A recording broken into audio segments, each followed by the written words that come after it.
A ver, ¿cómo es que un solo momento, no sé, un sonido, un olor, de repente se nos queda grabado para siempre? ¿Qué pasa allá adentro? Bueno, pues justo hoy vamos a meternos a fondo en la ciencia increíble que hay detrás de todo esto. Y para empezar, pensemos en esto, que es una locura. Un cerebro humano con una sola experiencia, puede generar un recuerdo para toda la vida. Ahora comparen eso con la inteligencia artificial más moderna. Necesita literalmente todo el Internet para apenas empezar a hacer algo parecido. Esa diferencia, esa brecha abismal de eficiencia, es justo el misterio que vamos a intentar descifrar. Entonces, claro, esto nos lleva a la pregunta del millón. Si un recuerdo no es, no sé, algo mágico, algo etéreo, sino que es algo físico, tangible, entonces, ¿dónde está? ¿De qué está hecho? ¿Cuál es, digamos, su huella física en nuestro cerebro? Y bueno, esa búsqueda de la huella física, de la memoria, nos lleva de cabeza a un concepto que es clave en todo esto: el engrama.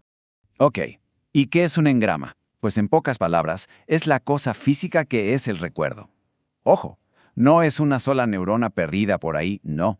Es un grupo, un equipo muy específico de neuronas que se conectan entre sí y que se activan todas juntas para, pues, representar un solo recuerdo. Pensemos en ello como la red, el circuito exacto donde vive esa memoria. Y aquí viene lo más fascinante. Un engrama no es algo abstracto, no es una idea, nace de una experiencia real, de carne y hueso. A ver, imaginemos que estamos en un campo.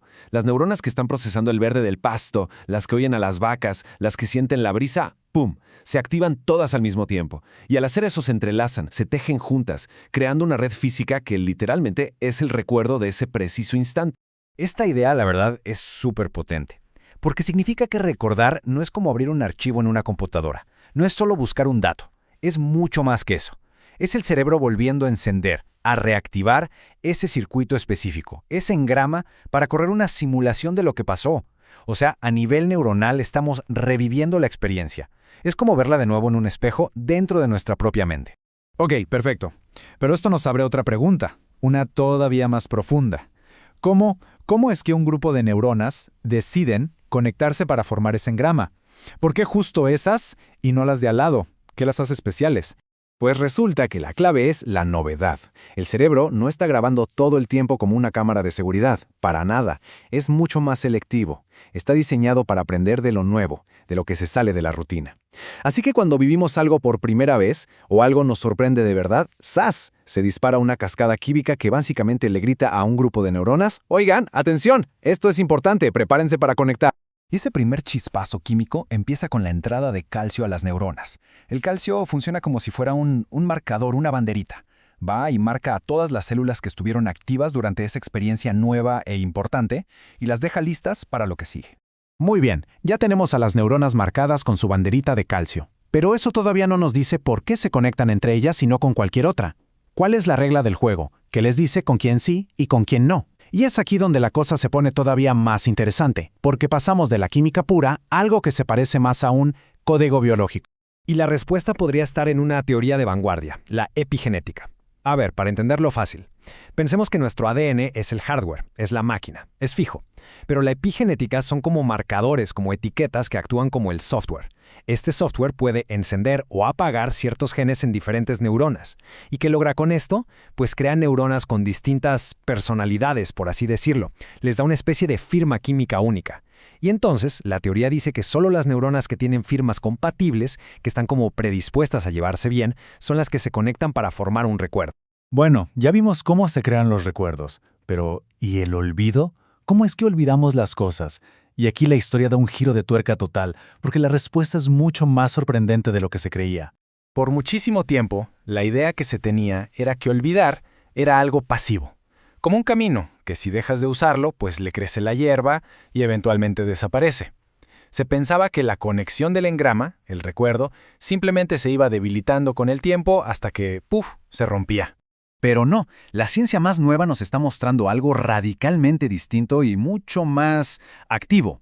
Olvidar no es que algo se rompa o se deteriore. Olvidar es aprender. Fíjense bien, el cerebro no borra el recuerdo original. Lo que hace es aprender a construir una nueva ruta, un nuevo circuito neuronal que activamente bloquea o inhibe el acceso al recuerdo viejo. O sea que olvidar en realidad es una habilidad que el cerebro aprende.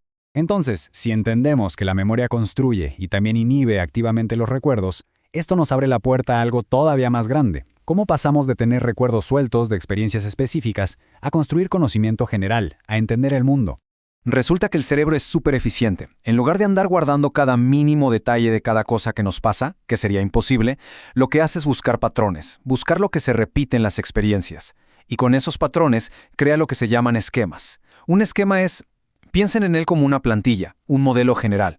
Y es gracias a esos esquemas que podemos entender situaciones nuevas y saber cómo actuar sin tener que empezar de cero cada vez. Un ejemplo clarísimo es este. La primera vez que entramos a un edificio de oficinas, se crea un recuerdo específico de ese lugar. La segunda vez en otro edificio, se crea otro recuerdo. Pero aquí está la magia. El cerebro compara los dos, busca lo que tienen en común y extrae los patrones. Cosas como, la recepción casi siempre está en la entrada, o los elevadores suelen estar por el centro. Y con eso, listo. Crea un esquema abstracto de cómo funcionan los edificios de oficinas. Y ese conocimiento general, ese esquema, es muchísimo más poderoso y flexible que tener 1000 recuerdos separados de 1000 oficinas. Entonces, a ver, si juntamos todas estas piezas del rompecabezas, ¿qué imagen se nos forma? ¿Qué nos dice todo esto sobre la memoria? Pues lo más importante es que nos obliga a cambiar por completo nuestra idea de lo que es la memoria. Dejemos de pensar que es un archivero o un disco duro estático donde se guardan cosas. No lo es. Es un sistema vivo, dinámico, súper inteligente. Es más como una habilidad que activamente construye conocimiento, que lo va actualizando, que aprende a suprimir lo que ya no sirve y sobre todo, que generaliza lo que vivimos para convertirnos en expertos. Y todo esto nos deja con una última reflexión. Una idea bastante provocadora. Si la memoria es una habilidad, si recordar y olvidar son procesos activos que el cerebro aprende, entonces ¿significa que podemos entrenarlos? Podríamos, al entender cómo funciona todo esto, aprender a ser mejores recordando lo que nos importa y quizás también a ser mejores olvidando lo que nos estorba. La ciencia parece apuntar a que la memoria no es algo que simplemente tenemos, sino algo que constantemente hacemos.